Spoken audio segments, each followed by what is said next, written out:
आप देख रहे हैं आपका अपना सिटी चैनल। नमस्कार, मैं हूं सोमी प्रकाश बबेटा और आज मैं ऐसे परिवार से आपको मिलवाने वाला हूं जो समाज के लिए एक समर्पित परिवार है और समाज के लिए एक ऐसा एग्जाम्पल है। अगर इस एग्जाम्पल पर अमल करेंगे तो दुनिया बदल सकती है।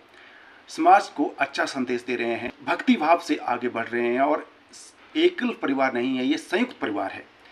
आप जो ये तस्वीर देख रहे हैं तीन भाइयों की, तीनों सगे भाई हैं और इन तीन भाइयों का एक ही मकसद है कि समाज के लोग एकजुट रहें, भक्ति भाव से आगे बढ़ें, समाज सेवा में भी समर्पित रहें जैसा ये करते हैं। और इनके जो बुजुर्ग थे उन्होंने जो पौधा लगाया था आज वो बट वृक्ष बन रहा है। बिजनेस में ये आइकॉन है। इस परिवार ने अचार से शुरुआत की थी और आज ये का बिजनेस आइकॉन बन चुका है। पब्लिक के लिए बहुत बड़ा उदाहरण इसलिए भी है क्योंकि ये संयुक्त परिवार में रहते हैं। परिवार के लोग जो हैं इकट्ठे होकर रहते हैं और कभी भी हमने इनके परिवार के बारे में ये नहीं सुना है कि इनमें कोई हल्का फुल्का झगड़ा हो। चाहे बच्चे हो, चाहे बड़े हो, महिलाएं हो, सभी परिवार के लोग जो है मिलकर रहते हैं। इस इंटरव्यू को लेने का मकसद यही है। कहते हैं कि छोटी मोटी लड़ाई हो तो परिवार बिखर जाता है, अपने जो परिवार की जो जड़ें हैं उनको भूल जाते हैं, लेकिन इन्होंने अपने परिवार की जड़ें नहीं भूली हैं। और जो इनकी फर्म का नाम है, चाहे ये जितना बड़े हो जाएंगे लेकिन वो फर्म जो पुरानी है उसी फर्म के नाम पर ये आगे बढ़ रहे हैं। शुरुआत करते हैं क्योंकि ये जो तीनों भाई हैं, पहले नंबर पर जो है राकेश महाजन जी हैं, दूसरे नंबर पर जो है संजीव महाजन जी है और तीसरे नंबर पर जो देख रहे हैं ये यदु महाजन जी हैं। तीनों सगे भाई हैं। शुरुआत में जो मेरे साथ बैठे हैं बगल में राकेश महाजन जी से शुरुआत करूंगा। पहले तो स्वागत है आपका। जो अचार से एक बिजनेस शुरू हुआ था, छोटा सा बिजनेस, आज इतना बड़ा बिग एम्पायर है, लोगों के लिए उदाहरण है, तो ये प्रेरणा कहाँ से मिली थी आपको? ये ऐसा है कि हमारी कोई पोजीशन नहीं थी खास। हमारे पिताजी ने ये काम सीखा हुआ था, तो उन्होंने एक बार जो है विचार किया कि पहले अचार जो है फैक्ट्री से लिया जाए। फैक्ट्री से हमने अचार खरीदा, उसमें हमने सारे खर्चे काट के 10% कमाया भी है। और उसके बाद फिर वो फैक्ट्री के जो बंदे काम करने वाले थे उनसे हमने सीख लिया। तो फिर वो हम जब तैयार करने लगे तो वो 10% के बजाय हमारे 20% मार्जिन मिल गया। और हमारे पिताजी की सबसे बड़ी इच्छा ये थी कि मार्केट में कोई भी प्रोडक्ट जाए हमारा तो वो क्वालिटी प्रोडक्ट होना चाहिए। और पिताजी अचार के लिए बढ़िया शुद्ध सरसों का तेल बरतते थे और मसाले जो हैं हमारे दिल्ली से आते थे, जहाँ मसालों का ही काम था, और साफ़ सुथरा मसाला बरतते थे जिसमें लौंग, दालचीनी, जीरा, अजवाइन, सौंफ मीठी, मैक्सिमम इन चीज़ों का प्रयोग होता था। और अदरक और लहसुन का भी जो है हम वो बनाते थे, अचार बनाते थे। तो हमारे जितने भी अचार के प्रोडक्ट थे वो सब वैष्णव थे। बल्कि हमारी जो वैरायटियाँ थी वो इस प्रकार से थी अचार की: आम का अचार, मिक्स अचार, गोभी का खटमिठा अचार, जिंजर गार्लिक और रेड चिल्ली चुक, ग्रीन चिल्ली चुक, और इसके साथ साथ छुहारे का अचार भी था, मशरूम का अचार भी था। तो ये सारी वैरायटीज़ हमारे पास मिलती थी। और जब ग्राहक को मार्केट में जिस चीज़ का रेट 60 रुपये था वो हमारे पास 30 रुपये मिलती थी, आज से 20 साल पहले। मतलब हमारे 50% रेट कम थे। और अचार के लिए जो खाली कंटेनर यूज़ करते थे हम, वो हमारा बॉम्बे से आता था। और बिल्कुल ट्रांसपेरेंट होता था। मैक्सिमम हम 10 kg कंटेनर में अचार डालते थे। और सबसे बड़ी बात यह है कि वो कंटेनर फर्स्ट क्वालिटी का प्लास्टिक होता था। और हमारे पिताजी की यही इच्छा रही कि जिस बर्तन में चीज़ डाली जाए वो बर्तन फर्स्ट क्वालिटी का हो, और जो चीज़ यूज़ में लाई जाए अचार के लिए स्लाइस, वो भी क्वालिटी हो, मतलब बिल्कुल फ्रेश माल। अच्छा, मैं ये समझूं कि जो क्वालिटी है, क्वालिटी से समझौता नहीं किया है, इसीलिए आप इतने बड़े बिजनेस आइकॉन बन पाए। बिल्कुल, ये 100 नहीं 110% बात है। और सबसे बड़ी बात हम मार्केट में ये भी देखते हैं कि रेट बहुत ज़्यादा होता है। हालांकि वो रेट फिक्स होता है MRP रेट, और उसमें लिखा होता है, लेकिन इसके बावजूद अगर 50% लेस करके कोई सामान बेचता है और उसमें भी कमाता है, तब भी वो क्वालिटी युक्त अगर ऐसा करते हैं तो मुझे लगता है कि बहुत बड़ी बात है। तो इन्होंने क्वालिटी से समझौता नहीं किया है, तभी से अचार के बाद सीधे अब जो मार्बल का जो बिजनेस था, मुझे लगता है कि उसका भी जिक्र हो जाए। बिल्कुल बिल्कुल, वो ऐसा है कि हम जब अचार का बिजनेस करते थे, इसके साथ हमारा करियाने का और कपड़े का भी बिजनेस था, लेकिन वो छोटा छोटा बिजनेस था। तो हम तीनों में से 2 निकल जाते थे बारी बारी से अचार की सेल पर, और एक दुकान पर बैठता था। और आज जो एक दुकान पर बैठा, कल वो अचार की सेल पर चला जाएगा। तो मिलजुल के हम करियाने कपड़े का भी काम करते थे, लेकिन छोटा काम था, मतलब इतने बड़े लेवल में नहीं था। और अचार का काम भी करते थे, लेकिन उसमें प्रॉब्लम सिर्फ एक थी। हमारे पिताजी कहने लगे कि भैया जब आप सुबह निकलते हो अचार की सेल पर, तो हम सोए होते हैं अभी सुबह, और जब रात को वापस आते हो तब भी हम सोए होते हैं। तो जो किया सो किया, अच्छा किया, ऐसी बात नहीं है। लेकिन अब मेरा विचार है कि बिजनेस को बदल दिया जाए, ताकि आप दुकान पर बैठ कर के बंडल इकट्ठे करें, बाहर जाने की ज़रूरत ना पड़े। तो पिताजी के कोई मित्र थे, उनसे बात की कि मेरा मन है कि मैं मार्बल टाइल का काम करूं। हालांकि उस समय कोई इसका रिवाज नहीं था इतना, लेकिन जब भी वो अचार की लिस्ट करियाने की कपड़े की बनाते थे, तो उसमें ना वो उसमें हार्डवेयर और मार्बल टाइल का जिक्र एक लिस्ट बनाते थे। वो पहले से देखा है मैंने। तो हम पूछते थे कि ये क्यों बनाते हैं आप, तो कहने लगे कि ये काम कभी हम करेंगे।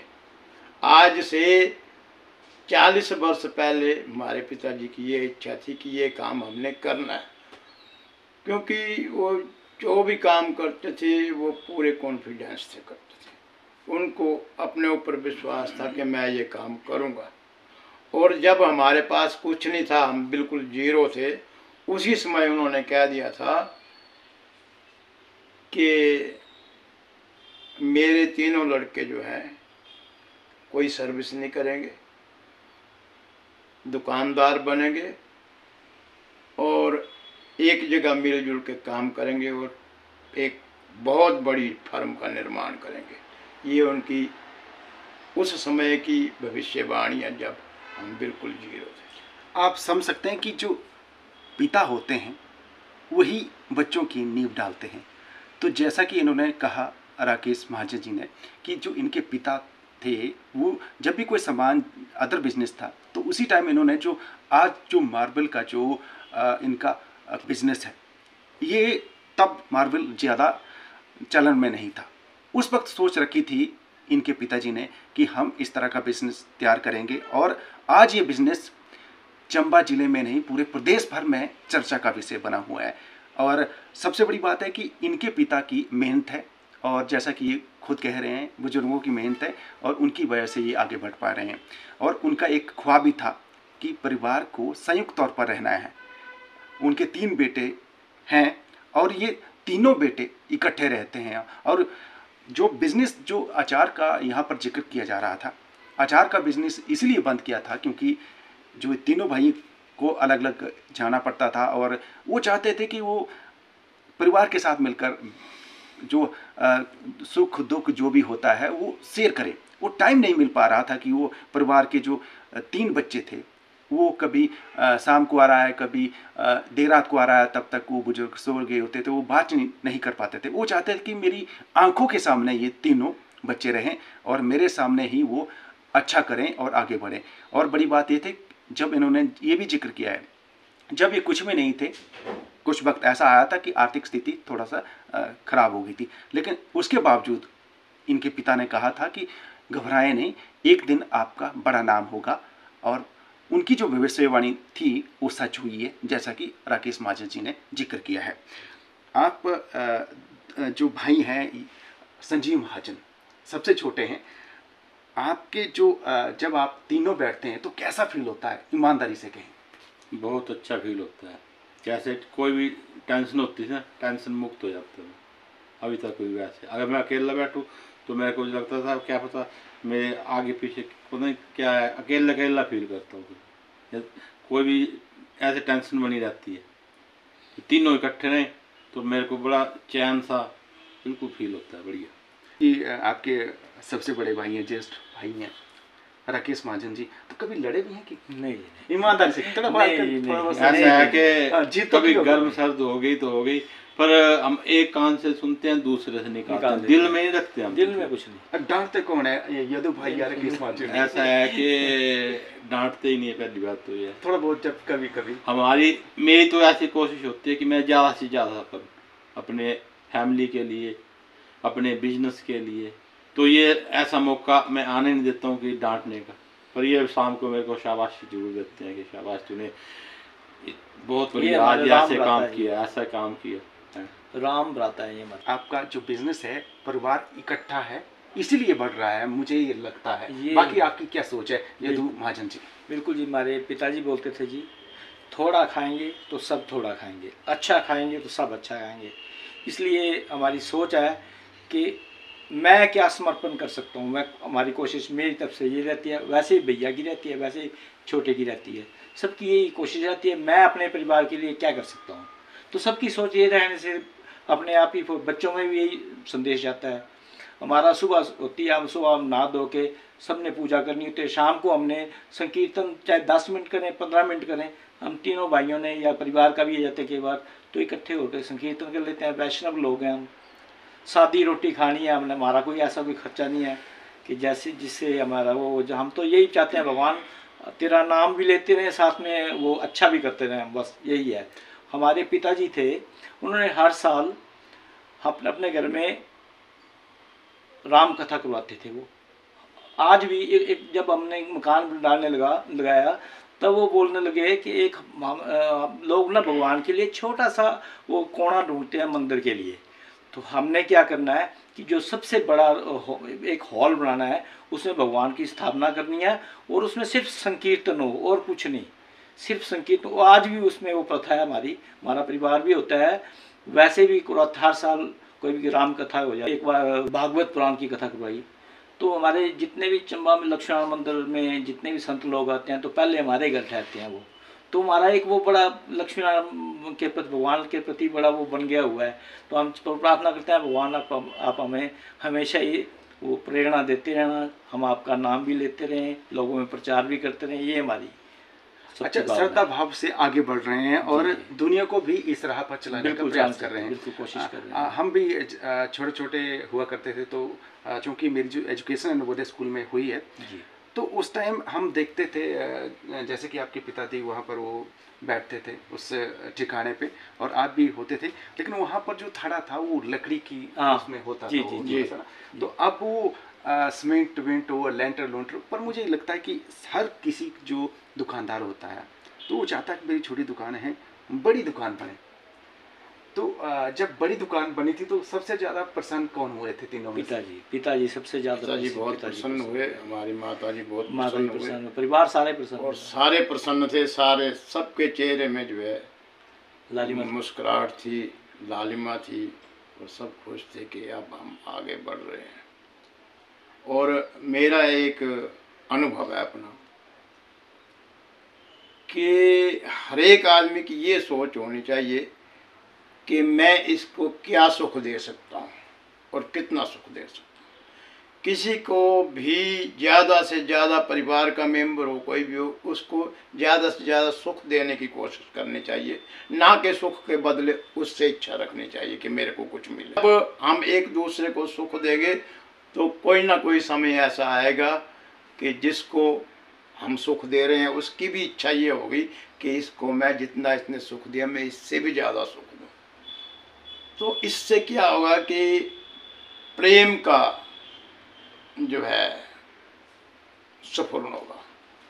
और मेरे को लगता है कि प्रेम से बढ़ के दुनिया में कुछ भी नहीं है। प्रेम जगत में सार है, भज राधे कृष्णा गोविंद। अच्छा, ये राधे कृष्ण का जिक्र हुआ है, हम छोटे छोटे होते थे तो उस टाइम मुझे लगता है कि वो 20-22 साल पहले की बात है। तो आपका एक प्रचलित रहता कि वो हाथी घोड़ा पालकी जय कन्हैया लाल की। बिल्कुल। तो उस सुर में थोड़ा सा जो हाँ। जो उसमें होना चाहिए एक बार, वो जो देख रहे हैं लोग। हाँ, ऐसा है कि जब भगवान कृष्ण का जन्म हुआ तो उस जन्मोत्सव को जो है मनाया गया। तो उसमें जो है सभी लोग कीर्तन कर रहे थे, बड़े आनंद में थे, हर्षोल्लास में थे। हाथी घोड़ा पाल की जय कन्हैया लाल की, हाथी घोड़ा पाल की जय कन्हैया लाल की, जय कन्हैया लाल की, जय कन्हैया लाल की, जय कन्हैया लाल की, जय जय कन्हैया लाल की। हाथी घोड़े पाल की जय कन्हैया लाल की, हाथी घोड़े पाल की जय कन्हैया लाल की। अच्छा, अब जो कथा करते हैं हर साल लोग वेट करते हैं आपके घर में कथा होगी और प्रसाद मिलेगा। जी जी। तो उसका मुझे लगता है कि उसमें थोड़ा सा मुझे लगता है एक जब भी कोई चमत्कार होते हैं तब भी इस तरह की इच्छा रहती कि नहीं मैं अपने परिवार में ये करूँगा ताकि भगवान को ज्यादा। मैं आपको सच्ची घटना सुना रहा हूँ। मैं लक्ष्मी नारायण मंदिर शाम को रोज जाता था, दुकान बंद करके भी जाता था। तो आज से ये कोई 36 साल पुरानी बात है, 36-37 साल पुरानी। तो मैं अपने घर के पिछली साइड खेत हैं उसमें थोड़ा ना निदाई गुडाई कर रहा था और बरसात के दिन थे। बरसात के दिन थे तो मेरे को कुछ सर्दी लग गई और पहले तो सर्दी जुकाम लगा, उसके बाद बुखार चढ़ गया, तो ठंड भी लगने लगी। तबीयत जो है कुछ खराब ज़्यादा हो गई। तो मैं ना 3 दिन जो है भगवान लक्ष्मी नारायण मंदिर में नहीं पहुंच सका। तो क्या होता है कि तीसरे दिन जो है सुबह ब्रह्म मुहूर्त में कोई 4 बजे का टाइम होता है, तो मैं स्वप्न में जो है लक्ष्मी नारायण मंदिर जाता हूँ और लक्ष्मी नारायण मंदिर की जो ड्योढ़ी है उसको लांग करके जब आगे सबसे बड़ा घंटा लगा होता है तो मैं 3 बार घंटा बजाता हूँ। और उतनी देर में क्या होता है कि भगवान लक्ष्मी नारायण जो है अपनी सीट से उठ करके मेरे पास आ जाते हैं।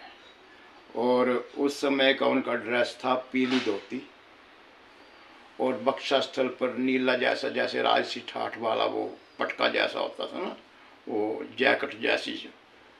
तो उसमें हीरे मोती रत्न जड़ित थे और मुकुट जो था उसमें भी हीरे मोती लगे हुए थे और कानों में जो है, कानों में भी भगवान के गहने थे और गले में बेजयंती माला थी। और भगवान की जो हाथ थे वो बहुत लंबे थे। और जब भगवान लक्ष्मी नारायण मेरे सामने खड़े हो गए तो वो स्वरूप मेरे को आज भी याद है कि ऐसा लगा कि हजारों सूर्यों का प्रकाश हो गया है। तो मैंने चरण स्पर्श किए, भगवान ने 3 बार ऐसे मेरे को थापी मारी और कहा, राकेश यार तू 3 दिन आया नहीं मंदिर में। मैंने कहा मैं महाराज जी बीमार हो गया था थोड़ा, इसलिए मैं माफ़ी चाहता हूँ पहुँच नहीं सका। यार मैं बड़ा बेचैन था कि राकेश तो आया नहीं, तो चलो आज मैं ही पता ले आता हूँ, तो इसलिए मैं तेरे पास आ गया। तो वो चमत्कार ही था। और जब भगवान ने वो 3 मेरे को आशीर्वाद के रूप में थापियाँ मारी दोनों हाथों से, तो मैं गदगद हो गया। मेरे को ऐसा लगा कि अब मेरे को कुछ भी पाना बाकी नहीं है, मैंने सब कुछ पा लिया। तो देखो इस दुनिया में 2 चीज़ें हैं, एक जगत है, एक जगदीश है। हम उल्टा कर देते हैं, जगत को पकड़ लेते हैं। और अगर हम जगत के बजाय और जगत के लोगों के सामने रोते हैं, तो वो जगत के लोग जो हैं वो तो दुनियादारी है, हंसेंगे, वो हंसेंगे। और जगदीश के पास जब रोएंगे तो वो सारी समस्या का हल कर देगा। तो ये जगत जो है ये जगदीश का है, इसलिए हमें चाहिए कि हम जगदीश को पकड़े छोड़ें। और जब हम जगदीश को पकड़ छोड़ेंगे तो उसको पता है कि इसको क्या जरूरत है। अर्थात हमें चाहिए अगर जिंदगी में तरक्की करनी है, जो मेरा अनुभव है, तो हम संपूर्ण सरेंडर कर दें, ईश्वर के आगे बिल्कुल प्रणिपात कर दें। और सरेंडर करने से क्या होगा कि भगवान गीता में कहते हैं कि योग क्षेम भाम्यहम्, फिर वो भगवान जो है सारी जिम्मेवारी अपने ऊपर ले लेते हैं। जब तक द्रौपदी कहती थी कि ये सारे मेरे हैं, तो किसी ने द्रौपदी की रक्षा नहीं की। उसके बाद कहने लगी कि ये 5 पति मेरे हैं, वो भी अपनी गर्दन नीचे करके बैठे रहे। उसके बाद कहने लगी मेरी बाजुओं में भी बल है, तो बाजुएं भी काम करना छोड़ गई जब। तो उसके बाद उसको ख्याल आया कि नहीं, इस जगत को चलाने वाला भी है कोई, मेरे को संपूर्ण सरेंडर कर देना चाहिए और उसी को याद करना चाहिए। तो उसने वो जब साड़ी कस के पकड़ी हुई थी वो छोड़ दी और ऐसे हाथों पर उठाए और कहने लगी, हे गोविंद। जब गो लफ्ज़ सुना तो भगवान की आधी गिराई जो है मुंह में थी खाने की, और बिंद बोला तो वो भगवान ने उसको कहा रुक्मणी को कि हे रुक्मणी, मेरा कोई भक्त मुझे पुकार रहा है। बोले क्या? बोले उसके ऊपर आपदा आ गई है, उसका चीर हरण हो रहा है। तो भगवान ने बस उसी वक्त जो है वो वस्त्रावतार ले लिया और 10,000 हाथी के बल वाला दुशासन मूर्छित होकर गिर पड़ा। जिसने वो साड़ी का ये घिनौना काम किया था, वो 10,000 हाथी के बल वाला दुशासन जो था वो मूर्छित होकर गिर पड़ा। और इतना वस्त्र भगवान ने दिया कि पता नहीं लगा कि साड़ी है कि नारी है, नारी है कि साड़ी है।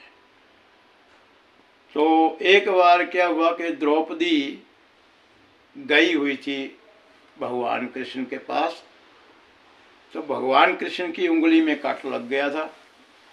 तो सारी जो पटरानी है वो सोच रही थी कि मेरी साड़ी तो महंगी है, हीरे मोतियों से जड़ित है, लेकिन द्रौपदी ने ऐसा कुछ नहीं सोचा। उसने झट साड़ी से लीर निकाली और भगवान कृष्ण की उंगली पर बांध दी। उसी समय भगवान ने प्रण ले लिया था और कह दिया कि द्रौपदी, ये जो तूने 4 धागे दिए हैं ये अनंत गुणा करके लौटाऊंगा तेरे को वापस।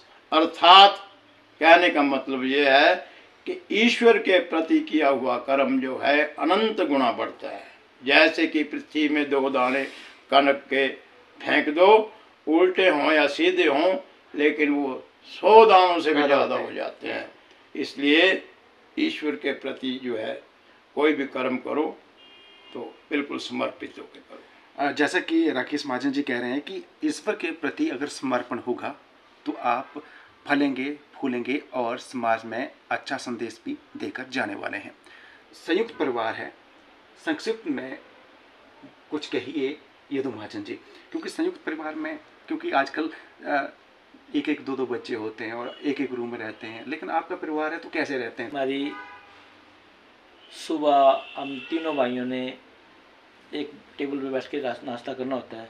पहले हम करके तीनों भाई निकलाते हैं, फिर बच्चे करते हैं, फिर उसके बाद दोपहर का हो जाता है, फिर शाम को हम 5 बजे अपनी दुकान से तीनों भाई चले जाते हैं और फिर बच्चे ही संभालते हैं, फिर बच्चे क्लोज करके जाते हैं और शाम को सब इकट्ठे बैठ के खाना खा लेते हैं। भगवान की बड़ी कृपा है। तो मतलब ये अच्छी चीज़ है। अब मुझे ये बताएं, जो संजीव महाजन भाई, आप नेचुरली आप सबसे छोटे हैं इसलिए लाडले भी होंगे, तो क्योंकि मुझे लगता है कि आजकल आधुनिकता का दौर है, फ़ोन पे सारे बिजी हैं, सारे व्यस्त रहते हैं, लेकिन जब ये माहौल देखते हैं तो आपको कैसा लगता है? क्योंकि आपके चेहरे पर मंद मुस्कुराहट दिख रही है, कुछ बोलना चाह रहे हैं आप। बहुत अच्छा फील होता है। जैसे मान लो कि एग्जाम्पल के लिए मैं बीमार हो गया, मैं चला गया, तो पीछे दुकान भी संभली रहती है, या कोई लेडी चली गई, पीछे सारा काम होता रहता है। मतलब इससे बढ़ के है भी नहीं, कुछ भी नहीं। मतलब परिवार सबसे पहले, परिवार, उसके बाद भगवान। परिवार से बढ़ के कुछ भी नहीं है। तो हमें तो बड़ा अच्छा फील होता है। हम सोचते हैं कि भगवान ने हमें बड़ा अच्छा घर दिया हुआ है, किसी चीज़ की कोई कमी नहीं है। जैसे एक भजन है ना, मेरा आपकी दया से सब काम हो रहा है, तो पूरा कोई फर्क नहीं।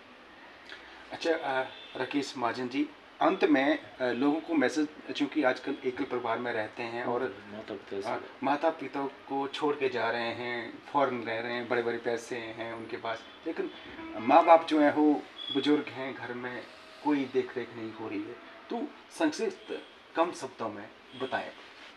ऐसा है कि मैं एक ही बात कहूँगा कि जिसके घर में बड़े बुजुर्ग हैं, माँ बाप हों, दादा दादी हों, चाचा चाची हों, जो भी बुजुर्ग हैं, डट के सेवा करो। जो अपने माँ बाप की, अपने बुजुर्गों की डट के सेवा करता है, उसकी जीवन में कभी माइनस नहीं आता है, प्लस ही प्लस आता है। और माँ बाप का आशीर्वाद जो है अटूट है, अभेद्य है। जैसे आत्मा अभेद्य है, अछेद्य है, अदाह्य है, वैसे ही माँ बाप का आशीर्वाद जो है अभेद्य है। ये सबसे बड़ा कवच है। और मैं यही बोलूँगा कि आज जो कुछ भी है, हम अपने माँ बाप के आशीर्वाद से ही हैं। और जिसके घर में माँ बाप हैं, मैं यही शिक्षा दूंगा कि उसको डट के सेवा करनी चाहिए।